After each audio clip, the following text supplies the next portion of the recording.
Yeah,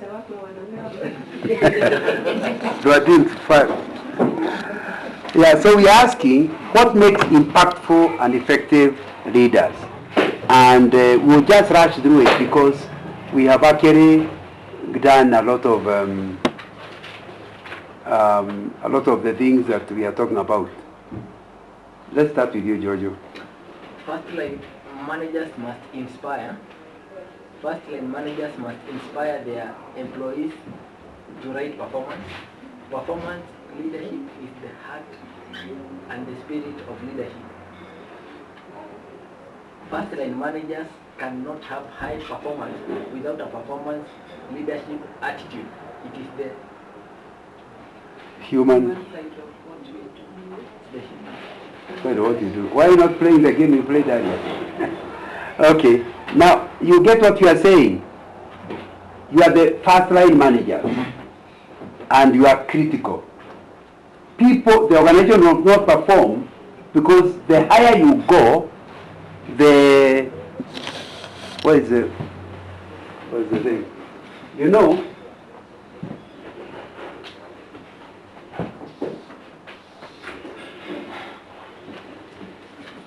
if you are in top management, this is meat, and this is supervisor or first line.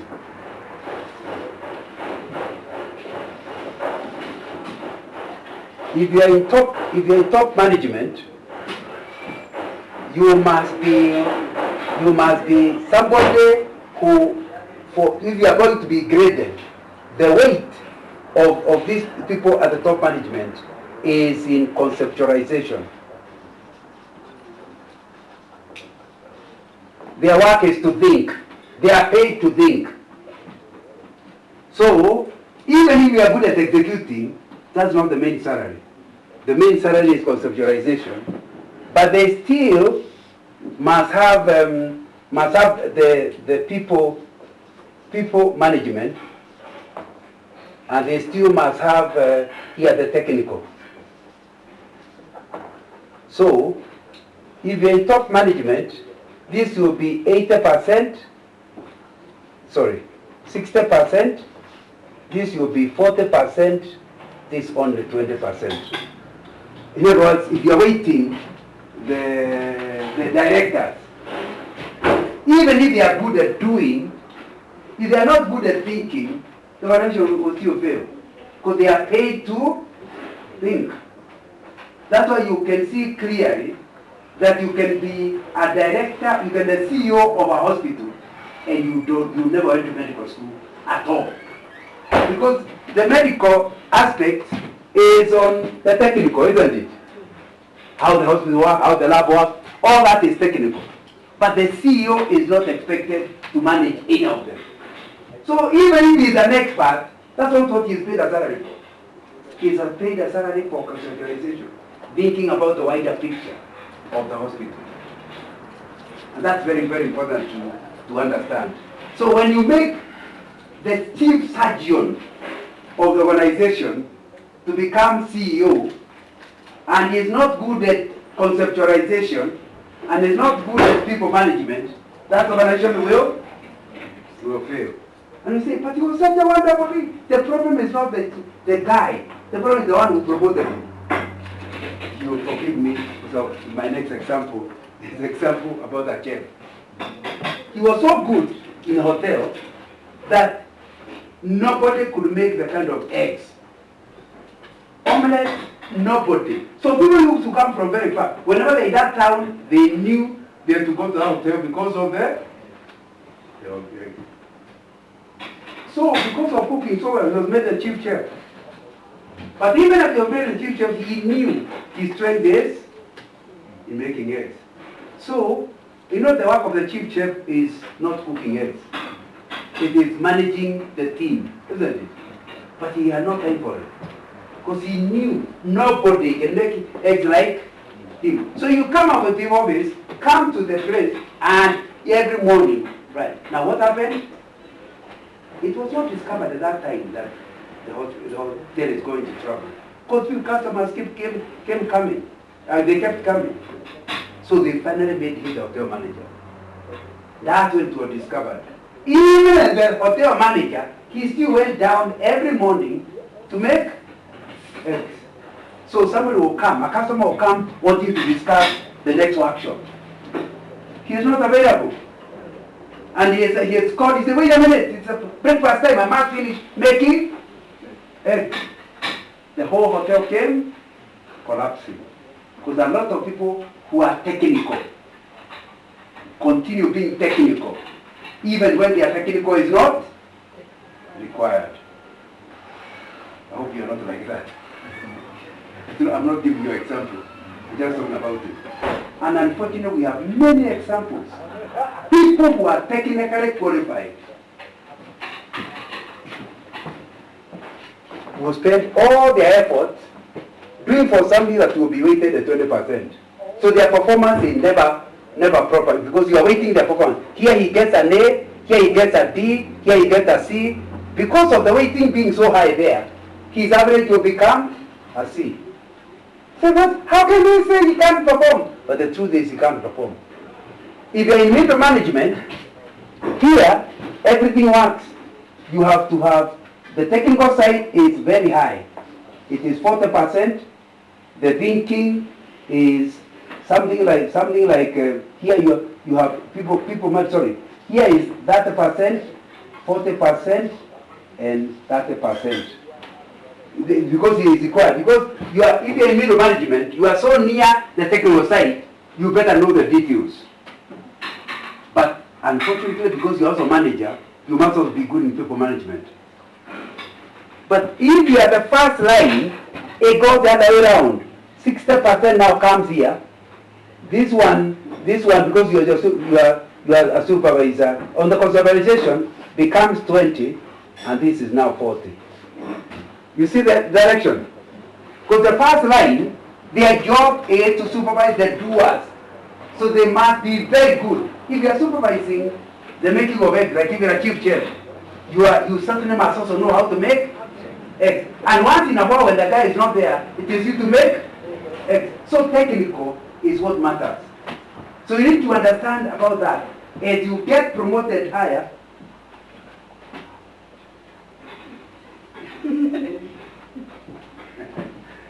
he has very good eyesight despite the trouble in it. But thank you very much for your help. But I'll get into a very, very important concept that I'm giving you. That however good you are thinking, if you're a first-line supervisor, don't concentrate in planning where the hospital is going to the future, what will happen, and that's not what you are paid for. You are paid to ensure the lab works and all the key performance indicators are working. I just say, but you know, this hospital should be having more attraction to customers. We have not advertised. Those are good suggestions, but they are free of charge. The salary is on ensuring the lab works as per the KPIs. Are we together? Because you still have a job to think, and it's good to give suggestions, but you only be awarded 20% of the weight. Am I clear? So, your main job is here, technical, ensuring. So when they are assessing you, if you get a very high mark on where you are weighted low, you lose it, isn't it? So that's what you need to understand and ask yourself, where am I? Am I first line, middle management, or top management? So that you can see what is the weight. So if you are in top management and you are spending all your time dealing with the nitty-gritties of every department, you will get an A for getting it, but you weighted at 20%. Okay, see the picture? So your average goes down. So you must concentrate where the weight is. And that means somebody who is not putting the weight in the right place, you must not reward him just because they did something for somebody else. Please tell them thank you for helping others, but don't give them marks for helping others. Because the trouble is, it might tilt them away from their responsibility and the whole organization will lose. So that's something that, well, you can ask me, if I'm not clear on it, you can ask me questions.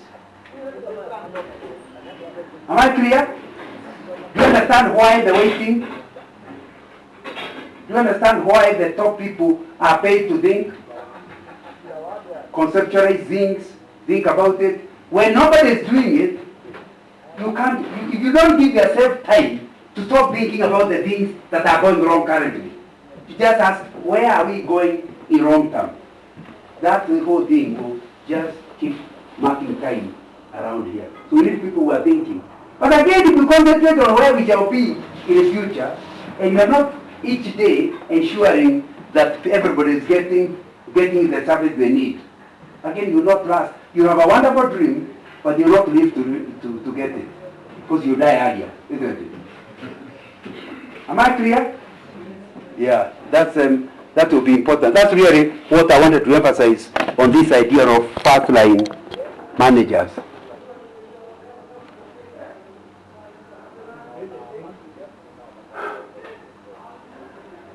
Who is reading next? Be intentional about their leadership. A high performance leader is one who is intentional about their leadership. They are not a leader because their position entitles them to be. They see leadership as a verb, a skill to continue to develop and grow. High performance leaders operate with a growth mindset and are great communicators.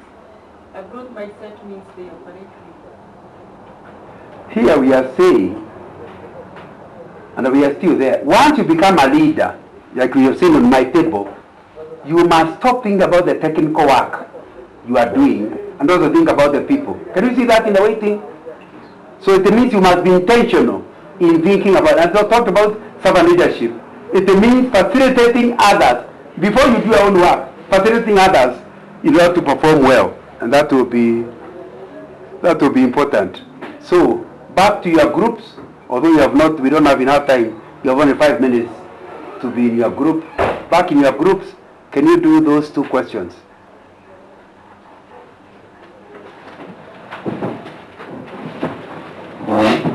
And you have only 5 minutes, literally. So no debate. Who is mostly held responsible for the performance of your organization and why? If the organization is going down, who do you think is to blame? Why?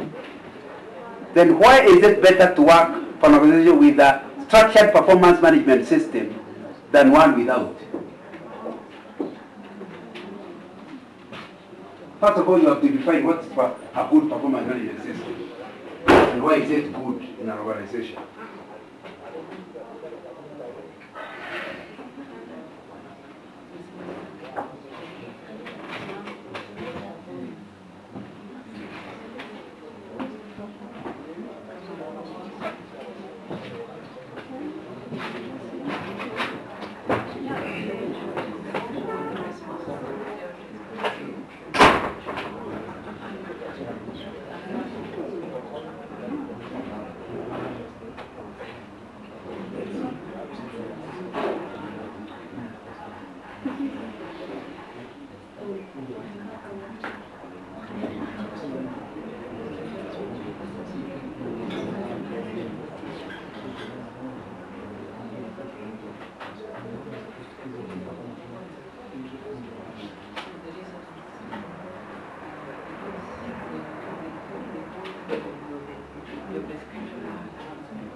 How is it that you can have a connection with the structural performance indicators? Number one, there's no one who is going to be accountable. Without a system, you don't know who to account to. There is no one to control. Then the performance management system. What is your performance management system with the students? The protocols. What's the rules and regulations?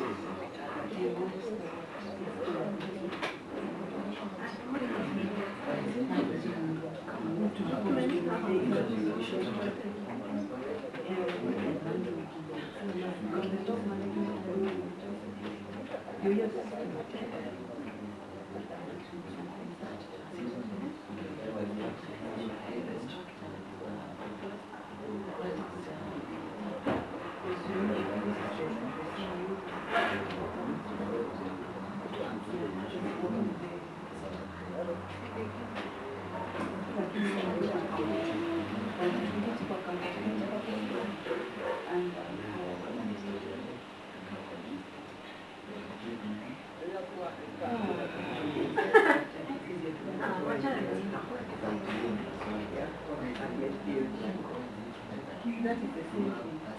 Kwanza tutataka what is performance.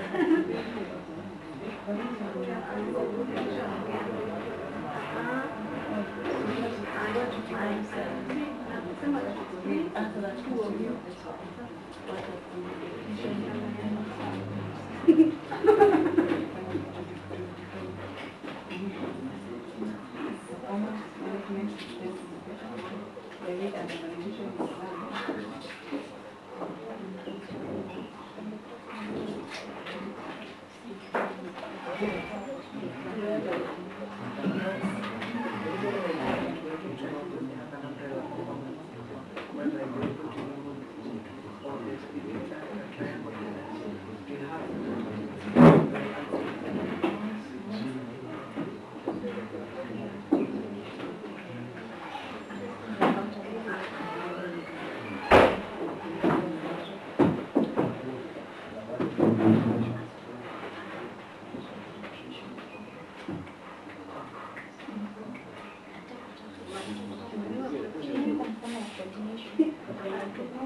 So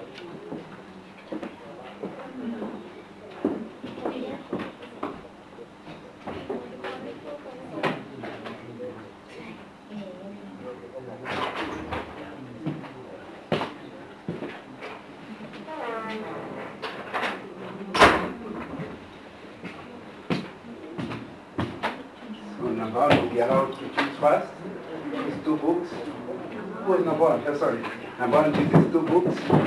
Then passes number two to choose two books, but the choice will have narrowed, and then one book is left at the right number.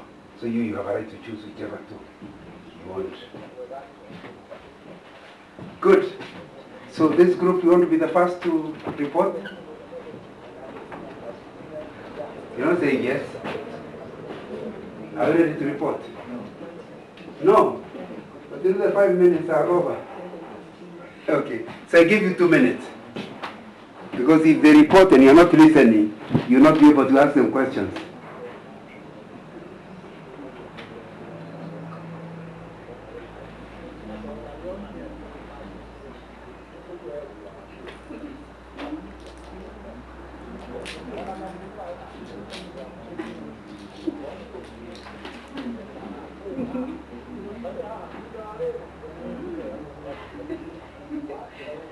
Okay.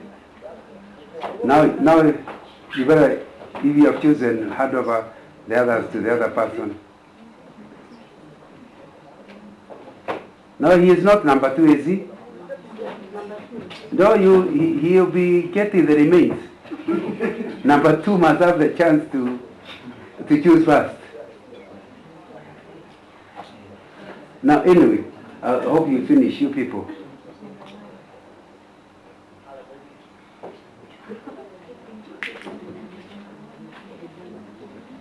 Do you want to report?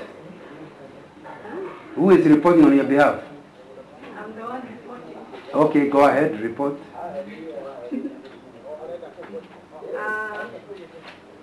First question. Who is mostly held responsible for the performance of the organization? We said the directors. You can use my terms. The top, the middle, or the top line. top line are the ones held responsible. Yeah. Okay, go on. Why? Because they're the ones who are entrusted with the vision of the organization, and they also report to a board where they're also accountable. So you should have told us who is holding them responsible. The board members. So the board will hold them responsible. Yeah. Who else is a stakeholder? The board is a stakeholder. Who is another stakeholder? The clients as well. So who will they hold as responsible if they are not getting good service? Sorry? Who will the clients hold responsible when they are not getting good service? They don't know the directors, never met them. Yeah. The staff who are working for. So can you see the question, you are first of all to define from whose point of view? From the director's point of view, from the board's point of view, the management, the top management. From the clients, the first line. Would you agree with me? Yeah, they don't know. All they know is that they went to the laboratory and they stayed forever. You see, they have a bad luck. Oh, I'll never go to that hospital again. It has nothing to do with the top or even the middle. It's the first line that is going to get problems because it depends on who. What about the staff themselves? Are they stakeholders? Yeah. If the whole hospital collapses, who will they hold responsible?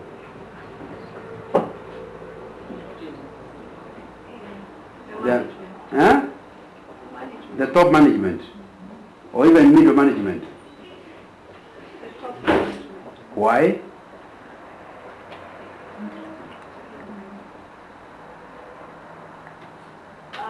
Because they're the ones responsible for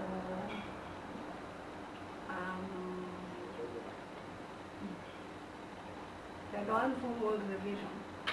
But the vision, we just did with you. We said if you have the vision but you're not good at executing. We also say the vision is mainly with the top management, but the execution is not at the top management level. Do you see why I analyzed that before asking the question? So you understand that. Anyway, go to the second question. Why is it better to work for an organization with a structured performance management system? We said because of accountability. Yes. Accountability from whose viewpoint?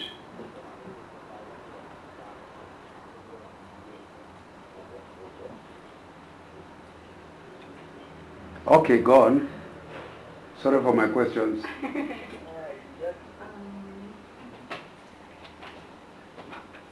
What else have you written in your notes? We said because people will know what is expected of them, and everyone will know who to report to. So if you have two organizations, one has no management, no formal performance management system, the other one doesn't, but the one without is paying you more money, which one will you join? According to that group, which one will you join? I think because of your career growth, Yeah. you join the one that has a structure. Why? It will assist you grow. Okay. Yes, in terms of your career. Yeah, that's it. Okay. You are next, Jonjo. Who is reporting for your group? Okay. The prize winner is also the reporter. Okay. They have refused to report. She has refused to report. They have refused all of them. Oh, they're just, you are trying to tell them and they're refusing. That's a sign that they need some training. So after now, they will not be refusing. Who is mostly responsible for the performance of the organization and why? We said everyone is responsible. It depends on where you are landed or where you are placed. The other one, why is because we have a duty to carry, and there are also goals that are set for you to meet. So everybody can make it fall or rise. Yes. Second question. The organization that has a structure is better. And first we define the performance management system, and which we thought that a performance management system has 4 areas where the management plans and it implements or acts upon the plans that are going to set. They monitor the progress and they able to evaluate the process. And then we say that one without is not able to evaluate at any point, and they are not able to make end of day of any failure. Is that very good for the employee? You cannot be fired. They don't even know whether you perform well or not. Yes. If you don't have a performance system. Yeah. I said with the performance system we are able to evaluate. Yeah, without, you can't measure. Yeah, we can't be able to measure. Therefore, the employee can be lazy and still not be caught. And then the actual performance will not. The organization itself will not agree with you. Okay, this group finally. Who is mostly held responsible for the performance of our organization and why? We said that the head of the department would be held responsible because they should know their department very well in such a manner that if there is any they should be able to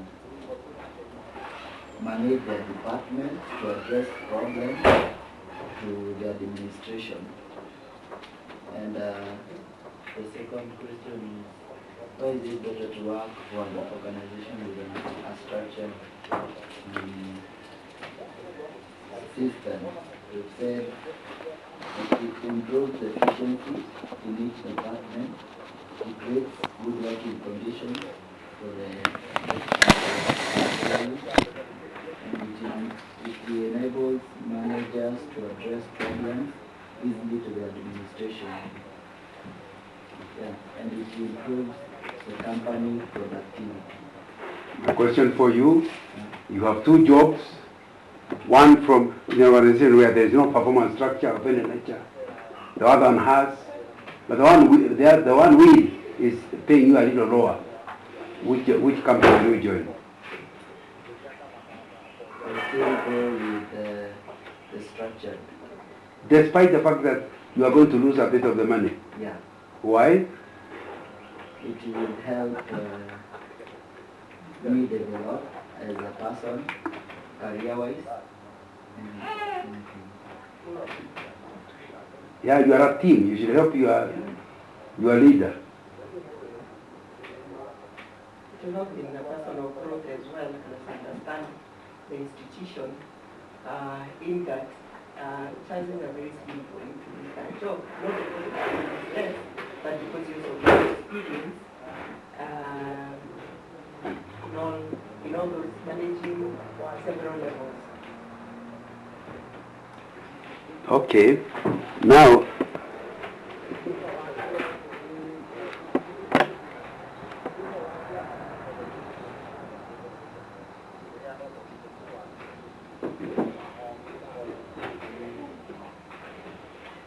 so we're answering the question, why have a good performance management system?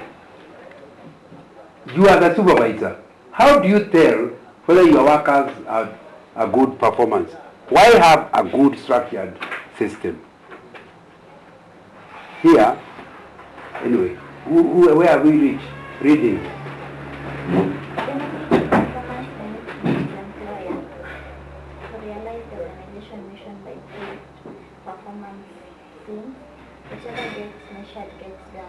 So you can see we are trying to look at that same question which you are doing from different viewpoints. Here we are asking ourselves, for the manager, why would you like to structure how you appraise your staff? Read the first benefit first. Whatever gets measured gets done. If I'm clear that I'll be measured by the turnaround, then I'll be working to ensure I'm never caught outside the turnaround, isn't it? Whatever gets measured gets done. So if you're working with your staff and they don't know whether it's good or bad, you know the people I say that they are house girls. You know that's the most performance and structured thing ever. They can be fired anytime. Because why did you do that? I said, had you told her what she's supposed to do and how, and what the penalties are? No, she should know. How do I do? Because when I was in the other house, these were the rules. I'll come to your house, you have different rules. It's the most, that's why you keep losing house girls. Because the employee is frustrated, and the employer is also frustrated. Because there is no structure. There is no job description. There are no key performance indicators. And I'm told in many Asian businesses, it works like that. If the wife says, or the husband says, or somebody else says, when they're having their meeting in the mosque, so-and-so is working well, they get promoted. Not just a little, they could rise from bottom to top. There is no structure. If somebody says, I don't like it, the size of his nose, the guy could also get fired. So it means the employee does not know what can help them to rise. What do they do? There is no proper measurement system. It just rewards the productivity. So you're saying, if you ever made a supervisor anywhere, you must sit with your staff and agree when you say well done, how do I know it is well done? There must be a measurement system. Whatever gets measured, gets done. Sorry? That's why house girls also leave the job without even. And they are very frustrated. They leave without any notice, without saying. Yeah, they know they are not appreciated. Anyway, there's another problem of that. Because you do not supervise them the way you have been training today, you don't give them any motivation. You always say, you're fine, I'm fine. Oh, I don't wait to be fired, I'm leaving today. But you are the one who made her totally insecure. But there's another issue, although that's not our subject today, of the girl does not like the job of a house girl. She only came because she did not have a shoe. After 2 salaries, she has a shoe. Why should she continue working? Her objectives are met, so she goes back to the village. She don't have to have done anything wrong. But her objective was 2 shoes. First month, second month, she goes home. Anyway, the same thing could happen with your staff.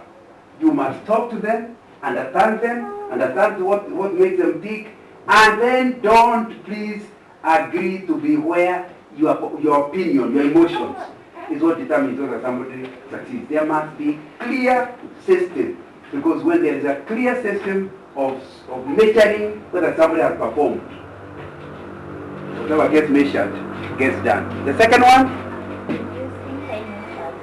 you see, if I know exactly what I'm supposed to do, when you come giving me work that's not related, you also be embarrassed, isn't it? Because you have agreed what I'm supposed to do and how it will be measured. If you start giving me other work, you are giving me an excuse to say the reason why I did not do my work is because you made me do other things. But you know, some people like it. You know, I can tell you wash my shoes, but you can become a house girl for 2 days because you are not clear what the job description is. But you can't react out. The whole day is about high-performing organization. If you are using all your time supervising people, when will you do your own work? But if you create a management by objective, a measurable system, you don't have to be there. Because the system itself will tell you when somebody fails. But of course you need to write a good performance management system where you agree. And I know you have run out of time. Maybe it's a subject we should study next time. Let me ask you, if you are a receptionist, how do you measure whether a receptionist did well? Is it number of smiles in the day? How do you measure a smile? So you need to agree, because that's saying reception doesn't work. There must be a proper key way of measuring whether the reception is working. Otherwise it will just depend on whether she smiles in the morning or not. Although smiling is also good.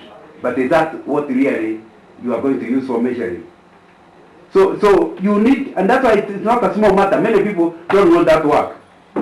Of sitting down with people. I remember consulting for an insurance company. Surely our work cannot be measured. I said I've never discovered any. That cannot be working. I was talking with the church and the pastor said, our work is spiritual, cannot be measured. So why fire a pastor then? You can't tell whether he's working or not working. Said we must think beyond the obvious in order to find out how can you measure whether a pastor has performed or not. What are the measures you are going to use? Next. Like God, celebration of small wins motivate for long-term wins. Yeah. If you are really going to, in a performance management system, the results are clear for the month, for the quarter, for the year. You don't wait for the end of the year. You can see the results of the month, somebody did well. Just write a quick note. That was a fantastic month, Otieno. You did well. You know, God celebrated every end of the day. You remember? You know the story of the creation, isn't it? End of each day, he said, it is good. Next day again he asks, and then he says, good. You must learn to catch. A lot of supervisors enjoy catching people doing wrong. Why don't you force yourself to be the guy who will always catch people doing good? And it's important so that you have something that they have done well. No, the other trouble of no management system is you can be performing well. Then in November, you do something bad. That's all they'll be remembering in December when they are appraising you. But you're not appraising a man. You're appraising a year. How will you remember if they are not recording on a regular basis of the things that are happening? How will you remember at the end of the year? You will be unfair to a person who did well and then failed 1 month and you tell them they are not good performers. So like God, let's learn to not only have the long-term view, but the short-term view.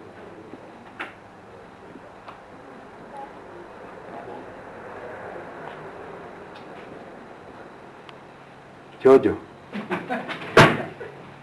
tell me what the miracle you are doing.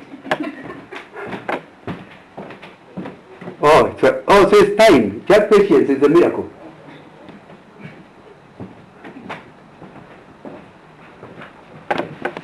Wow.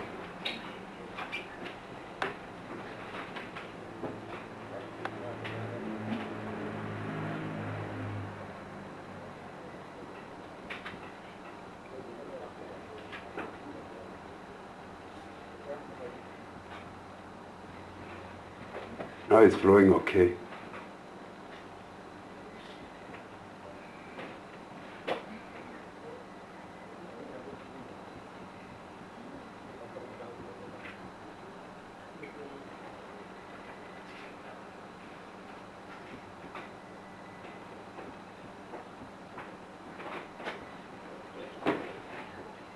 I'm trying to see what to skip.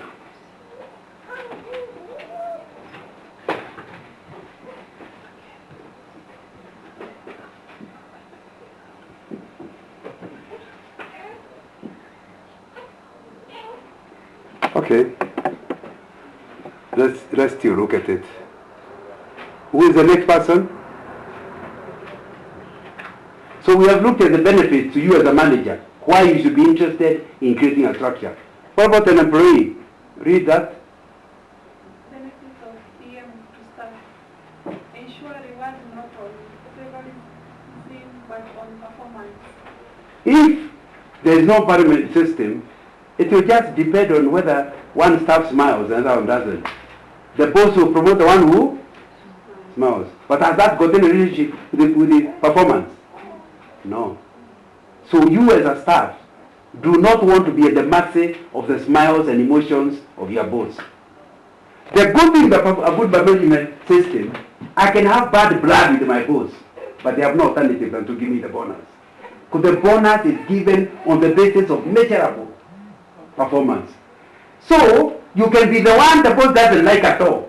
But if it says that the turnaround at the lab must be, you only allowed 5% of the turnaround standard, and you did it, then they have no alternative than to give you the bonus. But in the meanwhile, you are not necessarily, they don't like you at the size of your nose. But they still have to give you the bonus.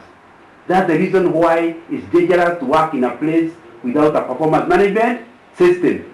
Because you see, pleasing people, you can please them one day and don't please them the next day. They can like the dress you are wearing today, the next one you wear is the one they don't like, and you don't know what they like. So I think it's a very, very important thing to come out from where you are dealing with emotions in measuring people's performance. Next line. Gives you independence of action. Yeah.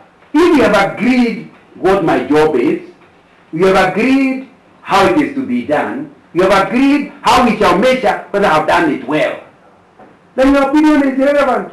I can work without the boss being involved at all. Because when you have agreed to measure at the end of the week or the end of the month, in the meanwhile, he doesn't interfere. Because at the end of the week, I can measure myself. You know, in a good management system, you don't even have to be told. You yourself know you failed. Because the performance is obvious from the measure. For example, if it is that you must meet 95% of the time, the turnaround of the employee in the laboratory, of the client in the laboratory must be 5 minutes. And it's being measured by the computer as I was told. Even if the boss wanted to change, can the boss change it? No. So it gives you independence of action. And it's a very useful thing. So create that for your staff, such that even if you don't like them, you simply, they know. They can even promise their wife, at the end of the year, I'm taking you to Mombasa. Why? We have been promised a bonus of 20% of my salary, and I know I'm getting it. It doesn't matter whether the boss likes me or not. The moment I meet my target, I'm taking you to Mombasa using my bonus. Are you seeing the motivation of the worker to work hard? Because he's already promised the wife, you take her to Mombasa. So you make sure, whatever it is you agreed, it will be done. And also knows that even if you have a problem in between with him, as long as you are performing the job right, he's assured of his bonus. Next. Reduces power of the boss of a staff since of performance determining promotion without particular. Yeah. So you can see, on the manager side, it allows you to have freedom to do your work. Because everybody is supervising themselves using the key performance indicators. But on the side of the staff, it gives you freedom of action, and then it means that you are assured of promotion, assured of bonus, without spending all your time sweet talking the boss. That is on the viewpoint of the... What about the next? Who is reading the next? Benefits to the manager. Helps keep the main thing, the main work. Reduces coalition time. Reduces misunderstanding. Allows acceptable reward system. Acts as a motivator for right candidates. Yeah, because people who are lazy, who just like talking, they'll see everybody getting bonus they don't get. Yet they have befriended the boss. Boss, what happened? You never tell me. It's not me to determine. It's your performance, isn't it? So you can see clearly it helps the boss not to be entangled in emotions with the people. Because people are in control of their own life. Who is reading next?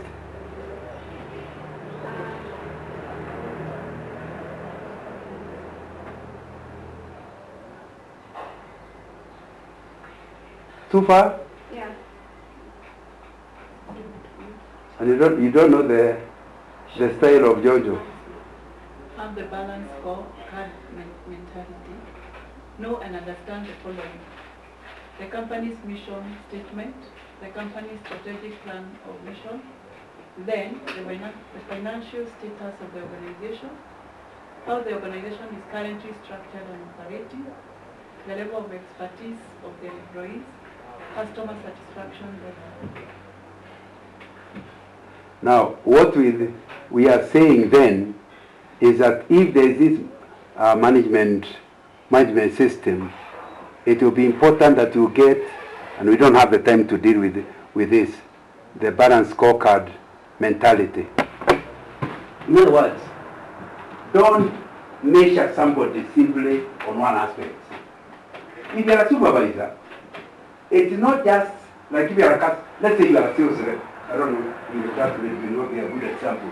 Your job is to bring clients to the hospital. Now, you cannot be measured it just by the fact that we wanted 10 patients per week and we got them. That's one measure. We must look for a measure that measures how you talk with them. Because they may have come, but they'll never come again. Because you tricked them. You made promises that made them come, only to discover the hospital doesn't offer those promises. So there must be another measure that measures whether the customer will stay. Are we together? So you need to create measures that are balanced, that are looking. Originally, the CEO used to be measured on performance on the basis of net profit. What happened? They will play all kinds of games to ensure end of the year the net profit goes higher and higher. But you can get the benefits going higher. But in the meanwhile, the customers are unhappy with you. But in the meanwhile, the staff are unhappy with you. So although it's going higher, it is getting fat for trouble. Because after some time, the employees will resign. So the CEO must be measured on the issue of finance is still important, but also on staff happy with there must be KPIs on staff happiness and joy. And there must be others on marketing and the client's long-term view of what is happening. And then they must be measured on systems, internal systems in the place. That's what we call the balanced scorecard.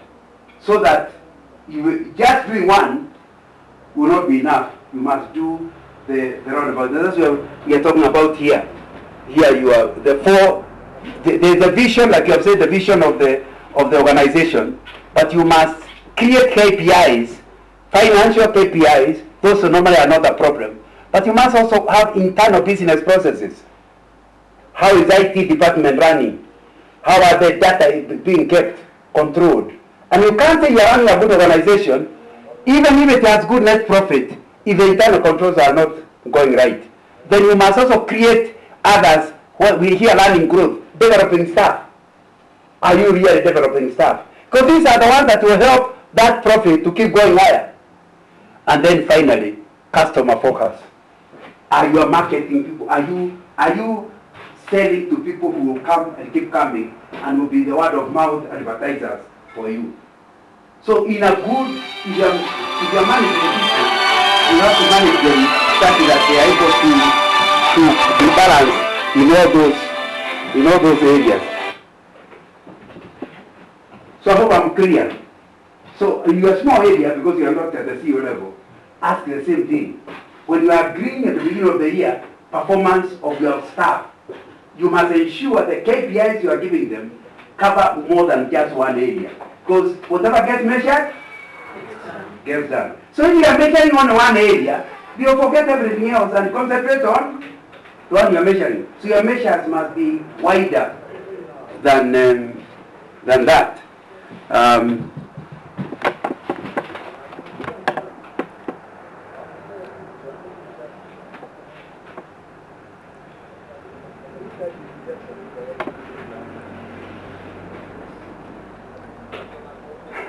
I've also put there, if you're a good supervisor, you must know your bosses well.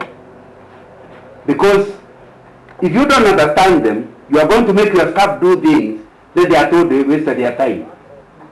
So you cannot be a good supervisor if you don't understand your bosses. It's important to know the way to help your staff is not to give them work that's not in line with the overall expectation. And we could go on.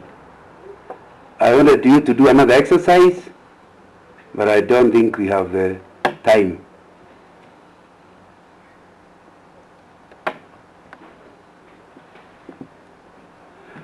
Here, I wanted to talk about ensuring the growth, what I've just talked about, ensuring the growth of the staff.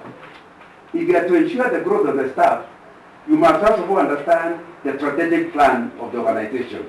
What does it do? Where is it going? But then you cascade it down to your staff level so that each staff has a purpose statement. Why does the job exist? Just a short phrase. That if you ask somebody, what the organization vision and mission, they say, how does your job assist the organization to go where it wants to go? So there must be a purpose statement. Do you know the purpose statement of your job? Do you remember what is written? To say that this job exists. Not details, just a purpose statement for the job. What's the title of your job? Sorry? Yeah, head of operations. So what's the purpose statement? Why does the head of operation exist? What can go wrong if we cancel the job? So we no longer need that job. That's what the purpose statement does. And we have run out of time. I don't want us to go through a job and establish what the purpose statement. After the purpose statement, you answer the next question. How can that purpose be fulfilled? That's what we call the tasks of that purpose. So you must say clearly what it is that needs to be done for that purpose to be fulfilled. Then below that, you must now talk about who is best able to do that job. And you don't say, the kind of thing people normally say is, the person must have a degree. Surely, you can have a degree and still not have a. Let's again, I hope my sister allows me to use your job. The reception. What do you require to be a receptionist? You don't say you require a BCom, because BCom is very wide. What are the competencies? Not the certificates, but the competencies that one requires. The certificate may prove the competence, but you can have the certificate without the competence. what do you require? What do you require to work at the lab? And don't tell me the certificate. Tell me the competence. I guess one of the things you require is to understand measurement systems for all kinds of lab tests. Am I right? You need to know them. Now, number 2, ability to read the handwriting of doctors. Am I right? Yeah, because me, I read, I'm given the test, I read, I have no idea what they are saying. I hand over to lab, and they already know. How they interpret it, I have no idea. So it means there's a competence requirement for working in the lab. And I don't know why they write that bad writing. But that's something. Number 3, I think there is something about ability to put the needle without a lot of pain. Because if you keep giving me pain, I'll go to another place. I'll stop coming to you as because, who you? The child even runs away before seeing you. So there must be a competence, there must be a way of putting the injection, whatever it is you put in to draw the blood, that can be put in a certain way. Some keep pricking you. They try this, no blood. They try another one, again, no blood. You go with a lot of wounds. So competence must require that ability to find the vein. By the way, I'm only guessing. I don't know. Are you agreeing with my guesses so far? Yeah. Then another one. Ability to talk, to communicate with the customer, what you are about to do to prepare them mentally. Would you agree that's a competence? But some of the lab don't speak. You should have talked to the people in the reception. Me, my job is to draw blood, like a witch doctor. You know, just put the blood. So you need a competence called ability to communicate well and prepare the customer before whatever it is drawing the blood. And I can go on. Can you see, those things are not very trained. You don't get them in a certificate. Am I right? So every job you have to reduce it away from certificates to competencies. What do you require? Like at the reception. I believe one of the requirements in the reception is ability to smile when you are dying inside. Your child is sick, you have just come from home, there is chaos, but that is your personal problem between you and God. Now our interest is to be treated, isn't it? So if you come to the reception and your troubles are written on your face, that's the first competence to throw you out of the reception. Not all of us have that ability. So before they ever put someone in the reception, you must check. Do they have the ability? Remember the thing I was calling emotional intelligence? To have their own problems. These people are not the ones who brought me the problem, and they are not the ones who can solve it. So why tell them? So they come and you are smiling. Although later, if they knew what you are going through, they will not even want you to come to work. Another one. So the ability to smile even if there is problems. The other one is ability to understand people who mumble. No. What do you want? No. Sometimes you get annoyed with them. You came all the way and you can't tell me who you are and what you want. Now, if you get annoyed with me, it's okay for you, but I will never come back to that hospital. Because the reception determines the success of a hospital. When you say, it's just a wonderful hospital, it's just the way they were received at the reception. So you ask yourself, what kind of competence does one require in order for the customer to go happy out of the place? Another perception is understanding of the hospital.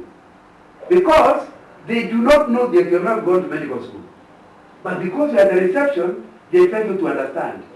So you don't have to know the details, but you need to know who can answer the question. So you must have a clear orientation of the hospital, that you know who does what. And if you don't know, you are able to tell them, give me a moment, you know who to ask. You can see what you're talking about. All that needs to be in somebody's performance appraisal. Because the first thing is, like you can see I'm saying here, is write the job purpose, then write competence required to do the job. What do you require? Then write the level required for each job. the level of competence. For example, if you are in marketing, ability to convince an outsider is a much higher level. And these are the levels.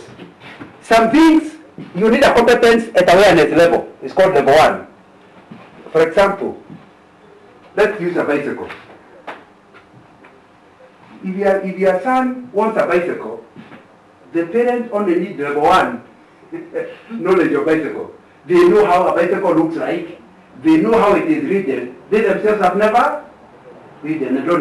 They are not even bothering. But that's not the level you require to be able to buy a bicycle. But if you are the father and the boy is waiting on you, you need to go beyond level 1 to level 2. The level 2 is to know how the bicycle works. Although you yourself cannot ride it.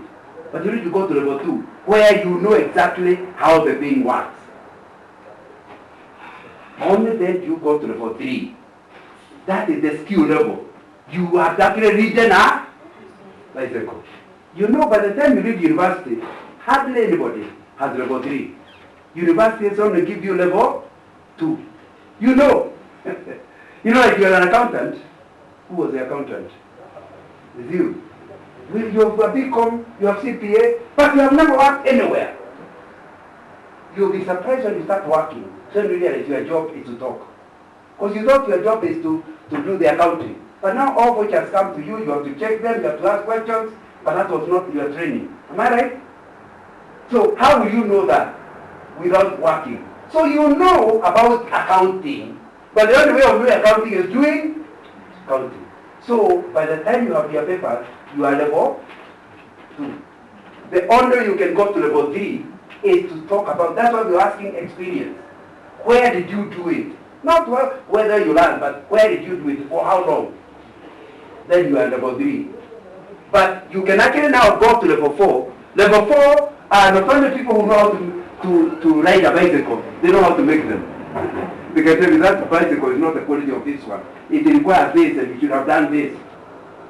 But most of us don't have to reach the consultants are the ones to be at the level of mastery. The average person, you employ them because they can do. They are level 3. Am I communicating? So you need to go all through your staff and on every competence ask, are they at the right level? Because not everybody needs to be level 4. Some of the items required of a receptionist, like understanding how the theater works, should be level 1. You don't have to know why they wear the mask and why they do it. All you need to know is where the theater is and what they do in the theater. So somebody assessing her must also check whether she has level 1. And if she has level 1, she gets full marks. Because she doesn't need level 2. So you need to come to where you can say, my staff doesn't know this, but it's okay. It is important at the level 2. They don't have to be able to do it.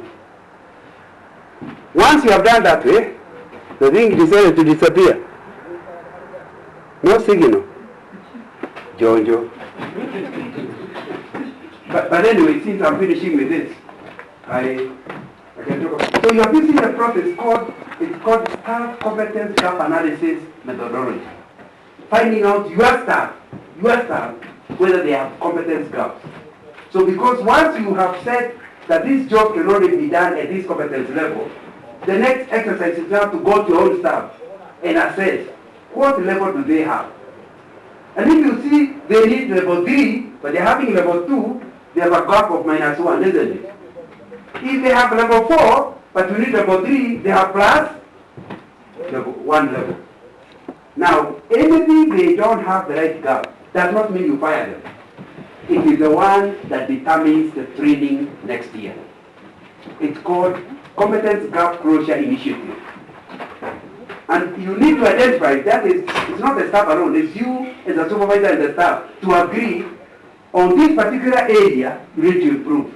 Then you sit down and agree what needs to be done. Other people think it's a training. Some of the things don't require training. For example, one of the things they require at the reception is patience. Somebody is mumbling, you need patience. Don't lose your temper. Now, how can you go for training on patience? There's no course on patience. So to ask yourself, what can help these instructors to have better patients? Let me give you a suggestion. Get them to a very rough place. Now, when they work there, and the people there are mad, by the time they come back, you realize their patients are very good. They will no longer be losing temper. That is called a competence gap. And I'm not suggesting you do it. But you can see you need to get somebody to realize she thinks the people in this hospital are terrible. Get her to one where they are even worse. And all of a sudden, she finds it very easy to have patience with them. But I'm asking you to think, what is it that somebody actually requires? And you record the gap and agree the gap closure initiative with the staff. Then the work HR must also help. Once you agree, and please, I hope you have heard what I say. It is not training all the time. Sometimes attachment. You can attach, if somebody is in Kentmere branch, they can be attached in the moon, away from their normal job, because when they are there, they are not being held responsible. They are learning. And that one helps them to see how things are actually done, and it will increase their competence. There being many other businesses, we not having time to do it, the meeting was closed. Anyway, not before I give you time to ask questions.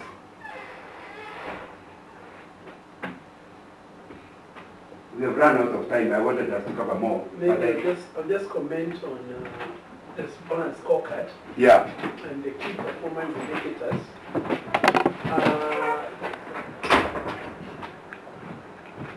Which probably we need to stress that they are derived from objectives that are set by the head of department to his staff at the beginning of the year or the beginning of the quarter.